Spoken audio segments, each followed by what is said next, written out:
I welcome you all to Learning Era। RRB NTPC CBT 2 का exam कब हो सकता है, आज हम उसके बारे में बात करेंगे।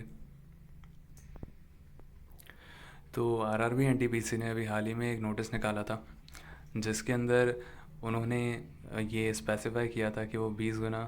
यूनिक कैंडिडेट्स को शॉर्टलिस्ट करेंगे और उसके बाद उन्होंने रिज़ल्ट भी दिया। तो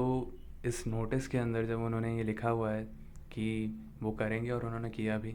उसके बाद जब रिज़ल्ट आया तो लोगों की एक क्वेरी उठी, बच्चों की एक क्वेरी उठी कि जब उन्होंने लिस्ट को चेक किया तो उनको देखने को मिला कि लेवल 5 और लेवल 2, तो लेवल अगर उन्होंने दोनों लेवल्स के अंदर क्वालिफाई किया है तो उनको अपना रोल नंबर सिर्फ एक ही लेवल के अंदर देखने को मिल रहा है, या अगर उन्होंने 3 लेवल में क्वालिफाई किया है तो उनको अपना रोल नंबर सिर्फ एक ही लेवल के अंदर देखने को मिल रहा है। तो हुआ क्या कि जब उन्होंने लॉगिन किया और फिर उन्होंने अपना रिज़ल्ट देखा तो उनको कई सारे लेवल उन्होंने क्वालिफाई किए थे, यस यस यस लिखा था उनकी क्वालिफाइड में। और उसके बाद जब उन्होंने कट ऑफ भी देखी तो भी उन्होंने वो पार कर रखी है, लेकिन उनका जब रोल नंबर उन्होंने चेक किया तो उनको सिर्फ एक ही जगह पे अपना रोल नंबर दिख रहा था, जो कि पहले वाले रिज़ल्ट के अंदर उनको हर जगह दिख रहा था। तो इसमें हुआ क्या है, वो इंसान क्वालिफाइड तो हर लेवल के लिए जो जो उसको दिखाया गया है उस लॉगिन करने के बाद, लेकिन उनका रोल नंबर उन लिस्ट के अंदर सिर्फ एक ही बार स्पेसिफाई किया गया इस बार, क्योंकि जो हाईएस्ट कट ऑफ उसने पार करी है जिस भी लेवल की, उन तीनों लेवल्स के अंदर से या उन दोनों लेवल्स के अंदर से, तो उसी लेवल के अंदर ही उसका रोल नंबर दिखाई देगा, क्योंकि उसके नीचे वाला जो है वो उसने पहले से ही पार कर लिया है। उस नीचे वाले मार्क्स को वो पहले से ही पार कर चुका है, तो हायर कट ऑफ जो उसने पार करी है उसी लेवल के अंदर ही उसका रोल नंबर दिखाई देगा। तो ये वाली क्वेरी फिर सॉल्व हो भी गई और कईयों को नहीं समझ आया, तो उसका एक्सप्लेनेशन ये है।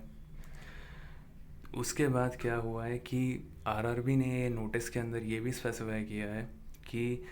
ये जो सीबीटी 2 है, ये लोग सीबीटी 2 को एक ही कोशिश करेंगे कि इसके अंदर नॉर्मलाइजेशन ना ही हो, और अगर होता है बाय चांस तो जो कि ये अवॉइड करेंगे काफ़ी हद तक कि नहीं हो,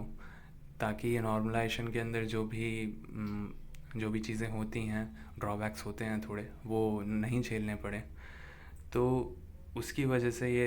इन्होंने ये एम्फेसाइज़ किया है कि ये कोशिश करेंगे कि सीबीडी 2 के अंदर नॉर्मलाइजेशन नहीं हो। लेकिन अगर बाय चांस होता है तो इन्होंने कौन सा मेथड ये ऑप्ट करेंगे वो भी इन लोगों ने स्पेसिफाई कर रखा है। जैसे यहाँ पर लिख रखा है इन्होंने कि ये परसेंटाइल बेस्ड नॉर्मलाइजेशन मेथड को ऑप्ट करेंगे अगर बाय चांस इनको नॉर्मलाइजेशन करना पड़ता है तो। अब इसके आगे इन्होंने क्या बताया है कि जो लेवल 6 का जो सीबीडी 2 है वो ये लोग स्केड्यूल कर रहे हैं मई के अंदर, और जो ग्रुप डी का जो सीबीटी 1 है वो ये स्केड्यूल कर रहे हैं जुलाई के अंदर। तो इससे हमें क्या समझने को मिलता है कि इन्होंने ये भी लिख रखा है कि गिविंग अ रीज़नेबल गैप।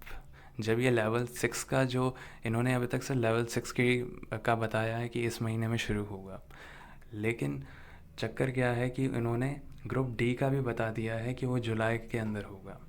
तो ऑलमोस्ट 2 महीने मिल रहे हैं, मई और जून, सीबीडी 2 को ख़त्म होने के लिए, क्योंकि वो ही कैंडिडेट्स जो कि एनटीपीसी के अंदर भी हैं वही कैंडिडेट्स सेम ग्रुप डी के अंदर भी बैठेंगे ही बैठेंगे। जैसे एनटीपीसी के अंदर कई सारी पोस्ट हैं तो उन्हें भी पता है कि ग्रुप डी का भी लोगों ने फॉर्म भरा होगा, तो अगर डेट्स क्लैश होंगी तो फिर से एक इशू उठ जाएगा। तो इस वजह से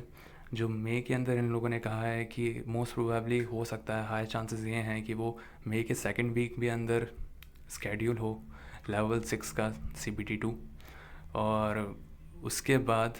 ये ऑलमोस्ट 8 से 10 दिन का गैप दें या 7 से 8 दिन का गैप दें, ताकि ये फिर दूसरे लेवल का ले सकें और ऐसे करके इस सारे लेवल्स का हिसाब बिठा सकें और उसको जून तक ख़त्म कर सकें। और फिर जुलाई के अंदर ये ग्रुप डी का जो इन लोगों ने स्पेसिफाई कर रखा है कि जुलाई से लेंगे, तो उस अकॉर्डिंग ये ग्रुप डी का मोस्ट प्रोबेबली जुलाई से तो उन्होंने लिखा ही है। तो उसके अंदर ये भी एक अच्छी बात है कि सीबीटी 2 अब हट चुका है, ग्रुप डी के अंदर एक ही होगा। तो जुलाई से ग्रुप डी का है और एनटीपीसी सीबीटी 2 स्टार्ट हो रहा है मई से, तो ये लगभग जून में ही ख़त्म होगा। तो लगभग ये एस्टिमेट किया जा रहा है, हाई प्रोबेबिलिटी यही है कि इनका ऑलमोस्ट ये 8 से 10 दिन का गैप रखेंगे या 7 से 8 दिन का गैप तो देंगे ही शायद, क्योंकि स्टूडेंट्स को ट्रैवल भी करना पड़ता है। हो सकता है कि किसी स्टूडेंट का नहीं आए वहाँ सेंटर जहाँ पर वो चाह रहा है, तो उसको ट्रैवल भी करना पड़ेगा, तो उसको अप्रोप्रिएट टाइम ये देंगे। क्योंकि पहले काफ़ी कॉम्प्लिकेशंस हो चुके हैं, तो बच्चों ने बताया था उनके सेंटर काफ़ी दूर दूर भी आए थे, उनके 500 किलोमीटर दूर भी आ गया, किसी का 150 किलोमीटर दूर आ गया, तो उन्होंने स्पेसिफाई किया था। तो उस अकॉर्डिंग जो हमें समझ आ रहा है इनका नोटिस देख के, उस अकॉर्डिंग यही प्रोबेबिलिटी बन रही है। एंड आई कॉन्ग्रेचुलेट एवरीवन जिनका भी CBD 2 के अंदर रिवाइज रिज़ल्ट आने के बाद उनका हुआ है, क्योंकि जिनका पहले से था उनका तो कुछ नहीं बदला, लेकिन जो अभी ऐड हुए हैं उनको